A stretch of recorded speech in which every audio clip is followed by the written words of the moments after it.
Yeah. It's like there's a value to honesty, but at the same time, there's no point. People, I'm trying to do a pan over of the entire panel. Come on. There's no point being critical when there's no benefit to be gained from it. Someone emailed you these questions? Yeah. Do we have questions written down? I'm not gonna ask it. I can either see the details of them close, or I can see the whole panel, not both. Of course not. A little list in case I need to provide myself questions, but I don't know if I'm gonna ask any. Yeah, welcome everyone. More filled than I thought it would be.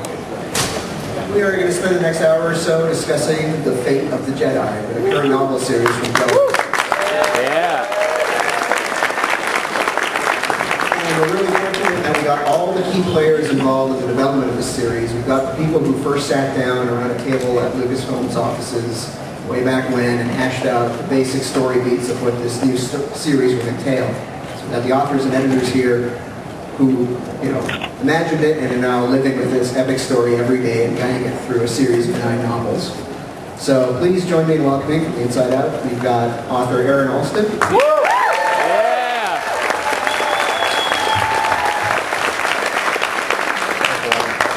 And I just want to take a moment to say how great it is to have you with us today, Aaron. Yeah. We all know that you've had some recent health challenges, and it's just fantastic that you're able to join us here today. Next to him, we have Christie Golden. We have author Troy Denning.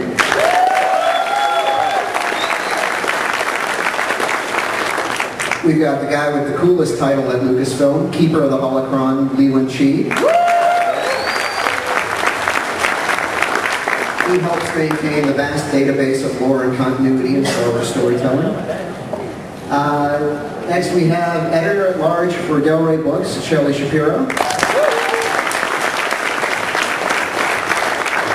Not to embarrass you, but she's been helping guide Star Wars publishing since the New Jedi Order 10 years ago. Dang. And next to her, we've got executive editor at Lucas Books, Sue Rostoni.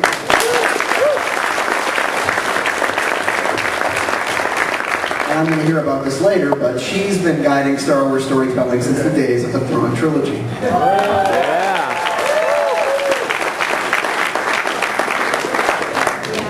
And I'm Pablo Hidalgo, editorial manager for Lucas Online, and basically I'm a big fan of Star Wars storytelling, and I've been lucky enough to have a ringside seat to some of the most important storylines that have been hatched. Thanks. We're going to open up the Q&A afterwards, but just to get things rolling. I think I want to start off with Sue and Shelley and ask you the same question that I think I asked however many years back with Legacy of the Force, about the genesis of this series, this arc. How is it different, and what was learned from the last epic book series that you could apply to this? And Troy and Aaron, you can jump in on this since you're veterans of that one as well. Not the last epic series, but don't spill your coffee up here, your water. Just spill water.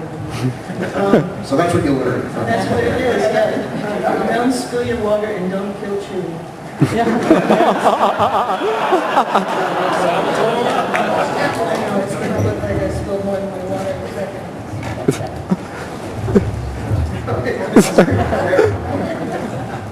Shelly, why don't you handle this one? There are a couple of things. First of all, we learned a lot. We learned the most from doing the New Jedi Order, which is don't do 19 books with huge numbers of authors. It's too complicated, too confusing. 9 books seem to work for Legacy of Force. We're happy with that. 3 authors, that worked really well. It's large enough to keep some rotation going, and people can have enough time to write their next book. It's small enough so everybody can work together as a team really well. So we just decided to replicate that with a new series. The only other thing we decided is that we wanted something not as dark. So we purposely decided to keep things a little lighter. We decided life is hard enough, and there's enough war and economic depression and all sorts of awful things in the world, so we wanted something that didn't feel quite as heavy and oppressive as I think some people felt we were going with the previous series. So that was a purposeful decision. And then we opened it up to ideas to our authors. We wanted a new author, we wanted some experienced authors. Starting with 3 inexperienced authors would be just logistically difficult and a lot of work for me and Sue. So, we brought Christie on as the new author, and we brought Aaron and Troy on as favorite reliable authors. And because we were so happy with what they did with the Legacy of the Force. And then we got together and opened it up to them to figure out what we wanted to do.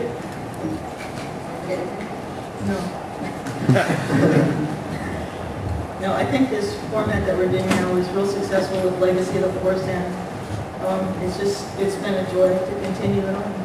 It's been great.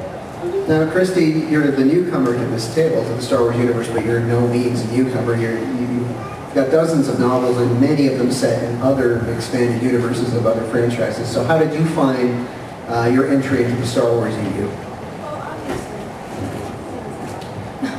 You have to really lean in there, too.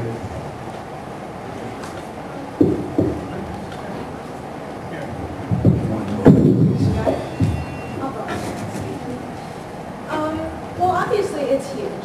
Star Wars is a fantastic, well-known, well-loved franchise. And it was a little bit intimidating to come in with your first Star Wars project to not just be a novel, but 3 novels, 3 hardcover novels as part of a 9-book series. It's kind of jumping right into the fire, but I felt very welcome. I felt very appreciated and valued. It was very exciting to work with Aaron and Troy and map out this whole new series and this new idea, and I've had a fantastic time.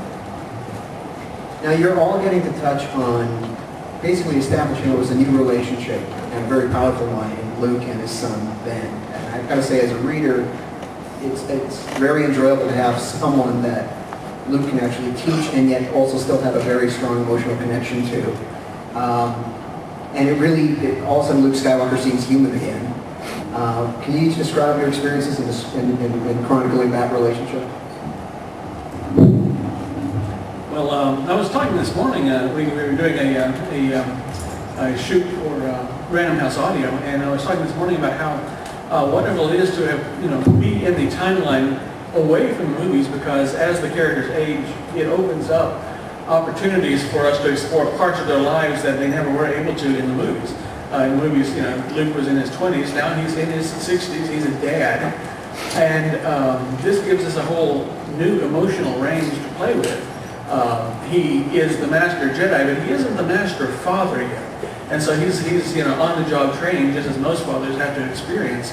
And it's really cool to see him where he is. He can be ultimately dangerous and confident in one arena, and yet a baffled dad in another. And that gives him a really agreeable vulnerability that he lacks in his professional life. The relationship with Ben is a lot of fun, because Ben is a teenager. He has the hormonal jags and the emotional reactions. He's also a smart guy, learning fast from a really, really bright dad. He is a hero, but he's a young, flawed learning one. And so it's just really a lot of fun to have them interact and to have both of them learning as they go. I really, are we there? Yes, we're there. I very much enjoyed working with the Ben and Luke dynamic. I think that's probably some of my favorite parts in the book. Ben is, as Aaron said, he's 16, but at the same time he has been through so much, so he's almost got a dual personality going there. And it was a lot of fun to play with what aspect of him would come out. And there's one line in the book that I'm rather fond of where he says something to Luke about how heartened he is, the fact that his father was such a mess up when he was about his age, gives him hope. And the banter between the two of them is just absolute joy to write. I have an ear. I love writing dialogue, and if I can really sink into a character, it really is almost like they're talking. It's very easy to write and very playful and fun. There are some parts in Omen that at the beginning they're getting along pretty well, but there's some conflict there. And that was fun to explore that edge. Where does the child need to move out of the shadow, and when does he need to stay and continue to learn from this father who is so important in shaping the way the galaxy is right now. I think that I had a lot of fun